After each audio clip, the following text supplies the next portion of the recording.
BDR বলেছে যে তোমরা নদীতে আদতি নামবে না, গোসল করতে, গরু বকরি চড়াতে নামবে না, পিলারের নিচে নামবে না। মোট কথা গোলমাল চলছিল ওদিকে বলে। গোসল করতে গেছিলাম আজ 3 দিন হলো, আর এরপর থেকে যাইনি।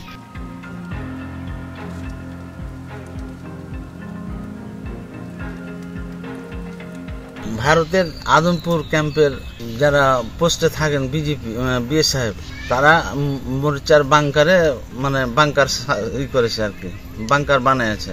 কি কারণে বানাইছে সেটা আমরা বলতে পারবো না। তারপরে হচ্ছে আপনার মুচিয়া ক্যাম্প, আর মুচিয়া ক্যাম্পের সামনে আমাদের বাংলাদেশের চৌধুরীপুরের ক্যাম্প। এটার জন্য দেখশন করছে লোকরা, বিজেপিরা। মসজিদে বলেছে যে আপনারা সতর্ক অবস্থানে থাকবেন, আর নিচে যাবেন না, বর্ডার অতিক্রম করবেন না, এইগুলো বলেছে বিজেপি, আমাদের বাংলাদেশ বিজেপি।